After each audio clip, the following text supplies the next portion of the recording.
Morning students, मैं Suman Sandhu, Gurugram teacher training college Shri Vijaynagar. तो मैंने आपको पहले 9 पार्ट करवा चुकी हूँ। बुक का आपकी नाम है नॉलेज एंड करिकुलम। तो इसमें आपको फर्स्ट यूनिट पूरी हो चुकी है। तो आज मैं जो करवाऊंगी वो है आपका सेकंड यूनिट। सेकंड यूनिट में आपका ये वैसे टॉपिक तो फर्स्ट है, लेकिन जो आपका पार्ट हो जाएगा वो 10वां हो जाएगा, यानी कि 10th पार्ट हो जाएगा आपका। उसमें टोटल मैंने आपको 9 पार्ट करवाए हैं और आगे ये 10th पार्ट हो जाएगा। तो जो आपकी अब जो सेकंड यूनिट शुरू होने वाली है, तो इस सेकंड यूनिट में जो आपकी फर्स्ट सब यूनिट है, तो उसमें क्या है आपका सिलेबस यानी कि करिकुलम के बारे में है, पाठ्यक्रम के बारे में है। तो आज का जो आपका टॉपिक है वो है concept and knowledge and curriculum, यानी कि आपकी बुक का तो नाम है नॉलेज एंड करिकुलम, और जो आपका आगे आज जो टॉपिक है वो है किस पे, concept and meaning of curriculum, यानी कि पाठ्यक्रम की अवधारणा और अर्थ। 2 चीजें आज मैं आपको करवाऊंगी। तो सबसे पहले जो आपको पाठ्यक्रम की अवधारणा किसे कहते हैं। पाठ्यक्रम की अवधारणा यानी कि जो हमारी शिक्षा है वो क्या है, मानव के अतीत यानी कि प्राचीन काल से ही मानव शिक्षा और मानव का अतीत से यानी कि प्राचीन काल से अटूट संबंध रहा है। कि जो शिक्षा है वह मनुष्य को क्या जीवन पर्यंत चलने वाली प्रक्रिया है, जो कि बचपन से लेके बुढ़ापे तक शिक्षा हम क्या करते हैं, आगे की आगे ग्रहण करते रहते हैं, यानी कि अपने नॉलेज को बढ़ाते रहते हैं। तो आज का जो आपका टॉपिक है वो पाठ्यक्रम पे आधारित है। तो हमारी जो शिक्षा है, शिक्षा प्रक्रिया है, क्योंकि इसके द्वारा जो हमारे व्यवहार में क्या होता है, निरंतर परिवर्तन आता रहता है शिक्षा के माध्यम से। जैसे जैसे बच्चा बड़ा होता जाता है तो उसमें क्या है, उसके व्यवहार में भी क्या परिवर्तन आता रहता है। और यह परिवर्तन जो हमारी शिक्षा है, जो हमारे पाठ्यक्रम की जो अवधारणा है या जो शिक्षा है, यह किस प्रकार की होती है, यह 2 प्रकार की होती है, औपचारिक और अनौपचारिक। औपचारिक शिक्षा कौन सी होती है, औपचारिक शिक्षा में क्या होता है कि जो विद्यालय और संस्थाओं, कॉलेजों, स्कूलों में दी जाती है, और इसमें क्या होता है, कुछ निश्चित नियम कानूनों के आधार पर हमें जो शिक्षा मिलती है वो क्या होती है, औपचारिक शिक्षा होती है। अनौपचारिक शिक्षा वो होती है जो कि हमें बाहर यानी कि हमारे विद्यालय से बाहर और परिस्थितियों के अनुकूल और हमारे व्यवहार के अनुकूल हमें जो शिक्षा मिलती है वो क्या होती है, अनौपचारिक शिक्षा।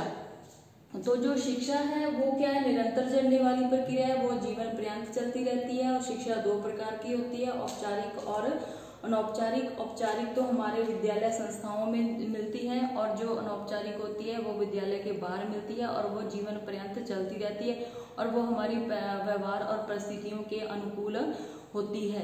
तो इसमें सबसे पहले क्या है कि विद्यालय में बच्चा, जैसे अपने विद्यालय में बच्चे को एडमिशन दिलवाते हैं और वो कक्षा में जाता है, तो वो उसे जो कक्षा के अंदर जो होता है और जो कक्षा के बाहर होता है, तो जो भी विद्यालय के अंतर्गत विद्यार्थियों कुछ शिक्षा के बाहर प्रदान किया जाता है, उसका एक निश्चित उद्देश्य होता है, यानी कि उसका एक निश्चित लक्ष्य होता है और विशिष्ट माध्यम होता है कि बच्चा जो कक्षा के बाहर यानी कि कक्षा के अंदर जो शिक्षा ग्रहण कर रहा है या बाहर, उसके निश्चित उद्देश्य और विशिष्ट माध्यम होते हैं, हमारे संप्रत्यय के संकल्पनाएं होती हैं। अब क्या करें, बच्चे ने एक कक्षा उत्तीर्ण कर ली, ठीक है, अब उसके सामने क्या एक पॉइंट आता है कि एक कक्षा जो विशेष कक्षा उत्तीर्ण करने के पश्चात विद्यार्थी के व्यवहार में क्या आएगा, परिवर्तन आएगा। परंतु वह व्यवहार में परिवर्तन किस प्रकार लाया जाए, कुछ क्वेश्चन हमारे दिमाग में आते हैं कि जैसे कक्षा में बच्चा आया तो उसके व्यवहार में परिवर्तन कैसा लाया जाए, कि उसको किस तरीके से पढ़ाया जाए। जैसे छोटी कक्षाओं में होते हैं कि बच्चों का क्या होता है कि क्लास में मन नहीं लगता, या शुरू में बच्चा क्या होता है क्लास में आता नहीं है, तो हमारा ये हो जाता है कि हमें उसे किस तरह से क्लास से अटैच करें। तो हमारा जो सिलेबस होता है तो उसमें कौन कौन से क्वेश्चन उठते हैं कि कक्षा में कक्षा उत्तीर्ण करने के पश्चात विद्यार्थी के व्यवहार में क्या परिवर्तन लाया आएगा, परंतु यह परिवर्तन किस प्रकार लाया जाए और किसके द्वारा लाया जाए और कितना लाया जाए, आदि अनेक प्रश्न हमारे दिमाग में आते हैं। तो जिनका समाधान क्या होता है, पाठ्यक्रम के द्वारा होता है। यानी कि सब बच्चों के क्या होता है, अपने अपने दिमाग होते हैं, सबका अपना अपना सोचने की जो इच्छा शक्ति होती है सबकी अलग अलग होती है। तो जैसे कि हमारे जो सरकार द्वारा जो सिलेबस कार्यक्रम जो निर्धारित किया जाता है, पाठ्यक्रम निर्धारित किया जाता है, उसके आधार पर क्या होता है, हम कक्षाओं को उनको बच्चों को क्या देते हैं, शिक्षा देते हैं। तो उसमें जो हमारे पाठ्यक्रम को प्राप्त करने का साधन है, स्रोत है, वो क्या है, शिक्षा को प्राप्त करने का स्रोत है, वो क्या है, हमारा पाठ्यक्रम। तो पाठ्यक्रम में जो शिक्षा का संबंध औपचारिक माध्यम है, ये पाठ्यक्रम होता है वो क्या होता है, औपचारिक होता है। और यह किसके द्वारा निर्धारित होता है, ये राज्य सरकार द्वारा, अन्य संस्थाओं द्वारा निर्धारित होता है। और इसी के आधार पर हम क्या करते हैं, बच्चों को शिक्षा देते हैं। आदि अनेक प्रश्न उठते हैं और इनका संबंध किससे होता है, पाठ्यक्रम से होता है। और यह औपचारिक पाठ्यक्रम का जो है हमारा औपचारिक साधन है। इसमें क्या होता है आगे, ये तो मैंने आपको अवधारणा करवा दी कि पाठ्यक्रम की अवधारणा क्या होती है, कि जो हमारी शिक्षा है वो निरंतर जीवन, हमारी अतीत शिक्षा और मानव का संबंध है वो किससे, अतीत से जुड़ा हुआ है। वह यह एक निरंतर चलने वाली प्रक्रिया है। जो हमारी शिक्षा है वो दो प्रकार की होती है, औपचारिक और अनौपचारिक। औपचारिक क्या होता है, हमारे विद्यालय संस्थाओं आदि में दी जाती है, और अनौपचारिक शिक्षा होती है वो विद्यालय के बाहर होती है। और उसकी परिस्थितियों, जो शिक्षा होती है वह मनुष्य या विद्यार्थी की उसकी परिस्थितियों के अनुकूल उसके व्यवहार में परिवर्तन के आधार पर होती है। और जब बच्चे को कक्षा में भेजा जाता है और एक विशेष कक्षा उत्तीर्ण करने के पश्चात हमारे दिमाग में या हमारी संस्थाओं के दिमाग में एक क्वेश्चन आता है कि एक कक्षा उत्तीर्ण करने के पश्चात कि बच्चे के व्यवहार में परिवर्तन कैसे लाया जाए, परंतु यह परिवर्तन किस प्रकार लाया जाए और किसके द्वारा लाया जाए और कितना लाया जाए, आदि अनेक प्रश्न हैं। और जिनका समाधान क्या है, हमारा पाठ्यक्रम। पाठ्यक्रम यानी कि एक स्रोत है, हमारा सिलेबस है, कि इसका संबंध किससे है, औपचारिक शिक्षा से। तो ये क्या होगी आपकी औपचारिक शिक्षा, इसकी पाठ्यक्रम की क्या होगी, अवधारणा होगी। तो जो आगे आपका अब है वो है पाठ्यक्रम का अर्थ। पाठ्यक्रम का अर्थ, अवधारणा मैंने आपको बता दी है। अब क्या है आपका पाठ्यक्रम, यानी कि आपके सिलेबस का अर्थ क्या है, कि पाठ्यक्रम है जो हमारा सिलेबस है। पाठ्यक्रम शिक्षा के लक्ष्यों की प्राप्ति का क्या है, साधन है, कि जिसके सामने हम अपने पाठ्यक्रम के माध्यम से जो हमारे लक्ष्य है, हमारे क्या है, जिनको कि हम प्राप्त कर सकते हैं।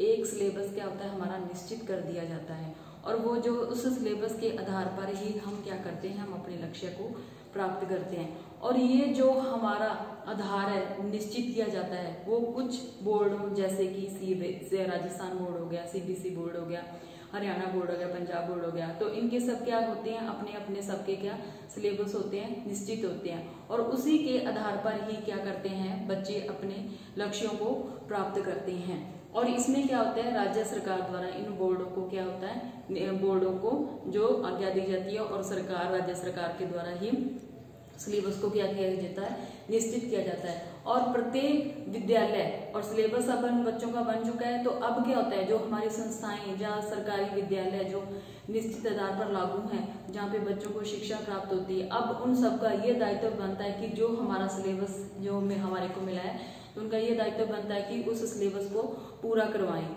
और यह सिलेबस जो हमारा पाठ्यक्रम है वो क्या है, संचालित करें। और अगर हम पाठ्यक्रम के आधार पर बच्चों को उस पाठ्यक्रम को संचालित नहीं करते, तो इसमें क्या होता है, ना तो अगर हमारे पास सिलेबस है, ना तो शिक्षक को क्या होता है, शिक्षक होता है जो बच्चों को उचित शिक्षा दे पाता है, और ना ही बच्चा कहता है उचित शिक्षा ग्रहण कर पाता है बिना सिलेबस के। तो हम कोई भी कंपटीशन देते हैं जैसे, तो हमारा क्या होता है, उसमें पहले से क्या होता है, सिलेबस निश्चित होता है। अगर हम अपने लक्ष्य को प्राप्त करना है, जैसे आपको टीचर ट्रेनिंग देना है, बीएड का देना है पेपर, तो उसके लिए आपका क्या है, सबसे पहले सिलेबस निश्चित किया जाता है कि इसमें मेंटलिटी आएगी, जीके आएगा, राजस्थान जीके आएगा, या आपके साइंस आएगी, मैथ आएगा। तो इन सब का क्या होता है, सिलेबस निर्धारित कर दिया जाता है, और उसी निर्धारित सिलेबस के आधार पर हम क्या करते हैं, उसकी तैयारी करते हैं। और इन सबको क्या है, और इसके अभाव में अगर अपने पास सिलेबस नहीं है, तो इसमें क्या है, ना तो शिक्षक बच्चे को उचित शिक्षा दे पाता है, और ना ही बच्चा क्या होता है, उचित शिक्षा ले पाता है। जो हमारा बालक है वो शिक्षा किसके पाठ्यक्रम का, उसके क्या सिलेबस में पाठ्यक्रम का अत्यधिक महत्व है कक्षाओं को उत्तीर्ण करने में। तो ये तो हो गया आपके सिलेबस का अर्थ। तो इसमें देखो सबसे पहले जो आपके पाठ्यक्रम का अर्थ है वो क्या है कि पाठ्यक्रम यानी कि सिलेबस वो किसके करिकुलम यानी कि इंग्लिश के करिकुलम शब्द है वो किससे बना हुआ है, वो लैटिन भाषा। करिकुलम शब्द है वो किसका है, लैटिन भाषा है, अंग्रेजी यानी कि इसकी अंग्रेजी भाषा से जुड़ा हुआ है। लैटिन है जो शब्द है वो अंग्रेजी भाषा से जुड़ा हुआ है, जिसका अर्थ होता है दौड़ का मैदान। जिसका अर्थ क्या होता है, दौड़ का मैदान। यानी कि हमारा जो सिलेबस है वो हमारे लिए क्या हो गया, दौड़ का मैदान हो गया। अब उसमें हमें क्या करनी है, दौड़ लगानी है। यानी कि उस सिलेबस को हमें क्या करना है, पूरा करना है। और इस सिलेबस को किसने करवाना पूरा है, आपके शिक्षक ने। अगर आपको आपकी दौड़ में दौड़ते हो, अच्छी दौड़ के मैदान में आप जाते हो और वहां पे जाके अच्छी दौड़ लगाते हो तो आप उसमें क्या होता है, सफल होते हो। तो जो हमारा पाठ्यक्रम किसकी करिकुलम, जो कि लैटिन भाषा का अर्थ अंग्रेजी में होता है। करिकुलम अंग्रेजी भाषा के लैटिन शब्द से लिया गया है, जिसका अर्थ है दौड़ का मैदान। और इस दौड़ के मैदान में हम क्या करते हैं, दौड़ते हैं। और हमें दौड़ाता कौन है, हमारा शिक्षक। और अतः शिक्षक है जो हमारा क्षेत्र में पाठ्यक्रम के मैदान में दौड़ता है, जिसमें कि छात्र अपने निश्चित लक्ष्य तक पहुंचने का क्या करता है, प्रयास करता है। जिसके अनुसार आगे क्या होता है, जिसके अनुसार आगे चलकर विद्यार्थी अपने लक्ष्य को क्या करता है, प्राप्त करता है। तो ये क्या हो गया, आपका दौड़ का मैदान हो गया, आपका सिलेबस हो गया, पाठ्यक्रम हो गया। ये तो था आपका संकुचित अर्थ, पाठ्यक्रम का संकुचित अर्थ।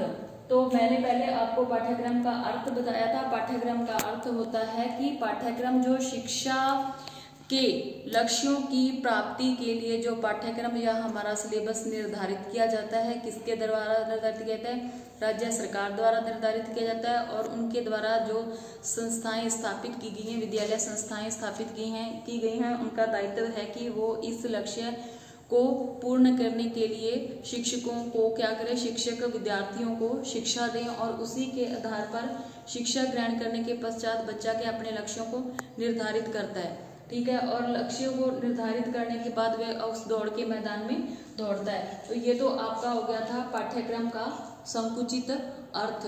तो दूसरा है आपका आगे, ये तो पाठ्यक्रम का संकुचित अर्थ था। और दूसरा अब है पाठ्यक्रम का व्यापक अर्थ, कि पाठ्यक्रम का व्यापक अर्थ, पाठ्यक्रम का व्यापक अर्थ यानी कि बड़ा रूप।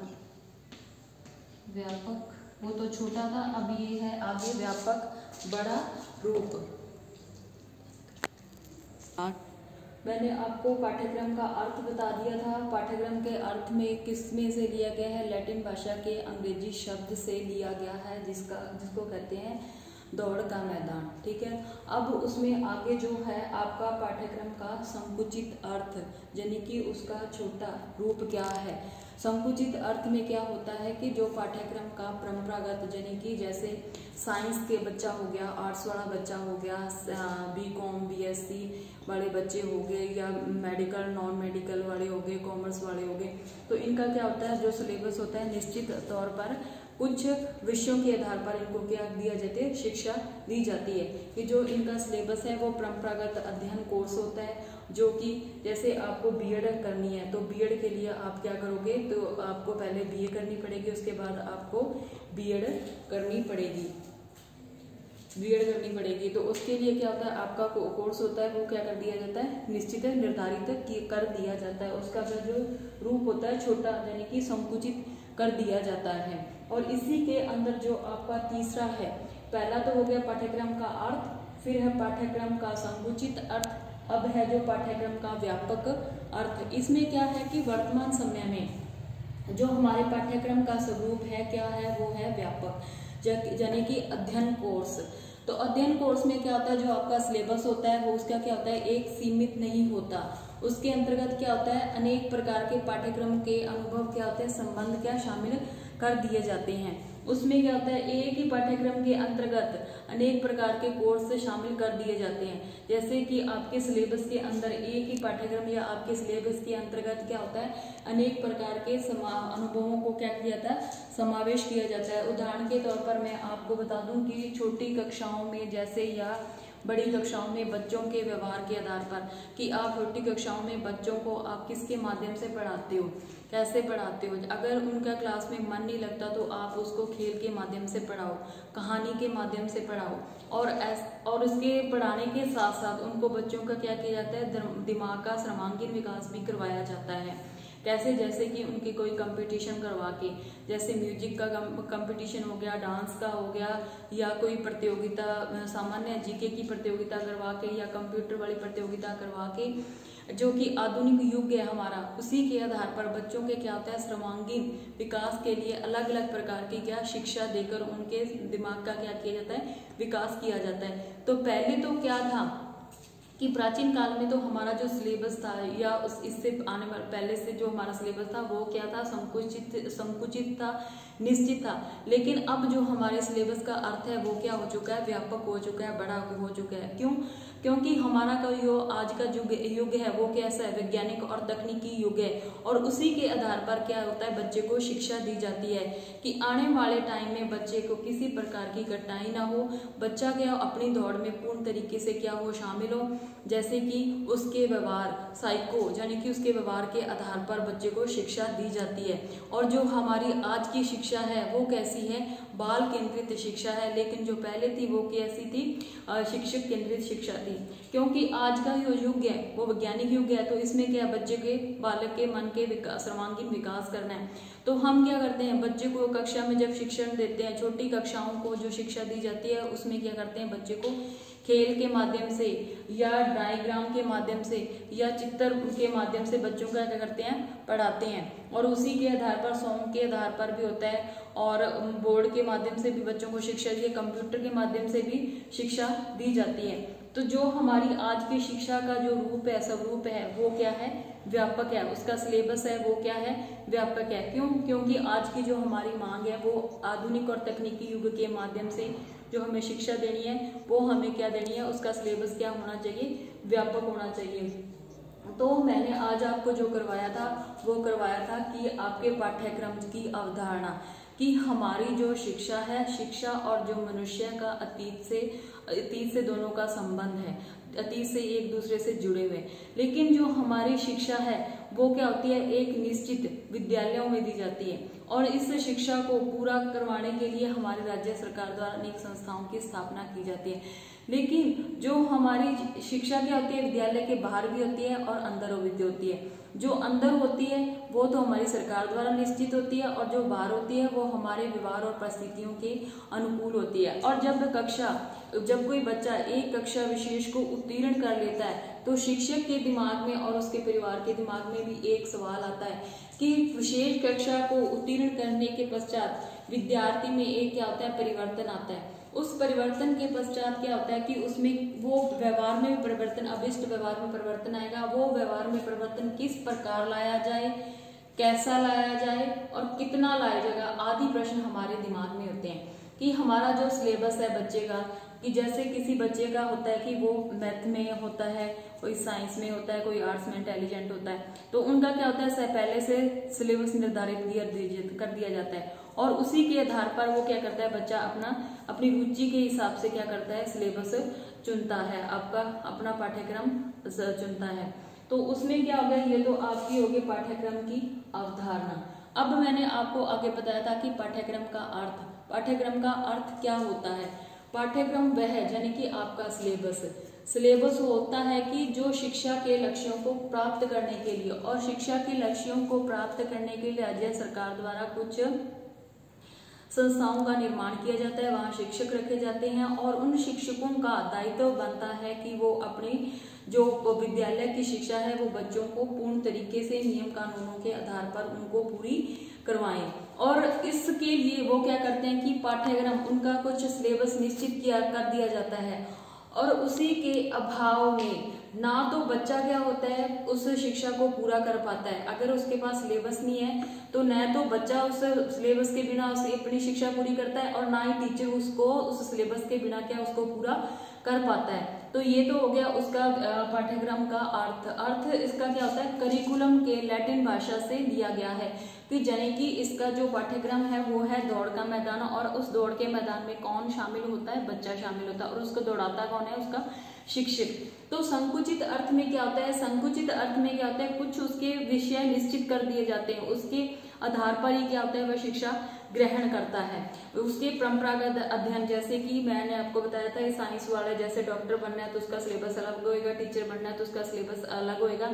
तो इसमें क्या होता है, इसके परंपरागत पीछे से जो परंपरा चली रही है उसी के आधार पर सिलेबस निश्चित होता है। लेकिन उसके आगे मैंने तीसरा आपको बताया था इसका व्यापक अर्थ। व्यापक अर्थ हो गया जैसे कि हमारा आज का युग हो गया, तो इसमें क्या होता है कि बच्चे के जो सिलेबस होता है उसका क्या रूप स्वरूप होता है, व्यापक होता है, और जो उसका अध्ययन कोर्स होता है वो सीमित नहीं होता है। इसके अंतर्गत क्या होता है, अनेक अनुभवों को समावेश किया जाता है, किसके आधार, बालक की रुचि और इंटरेस्ट के आधार पर, कि बालक आने वाले युग में उसके दिमाग का सर्वांगीण, उसके शारीरिक मानसिक सर्वांगीण विकास हो सके। इसी के आधार पर उसका क्या जो सिलेबस होता है व्यापक होता है छोटी कक्षाओं में, लेकिन जरूरत के अनुसार धीरे धीरे उसमें क्या होता है बच्चे के सिलेबस में या उसकी कक्षाओं में क्या, जैसे जैसे कक्षाओं में चेंज आएगा वैसे वैसे उसके सिलेबस में भी क्या चेंज आ जाता है। तो आज मैंने आपको करवाया था कि इस पाठ्यक्रम यानी कि आपका सिलेबस की अवधारणा और अर्थ में मैंने आपको 3 प्रकार का अर्थ, सामान्य अर्थ, संकुचित अर्थ और व्यापक अर्थ। तो इसी के साथ ही आज की आपकी क्लास यही खत्म होती है। धन्यवाद।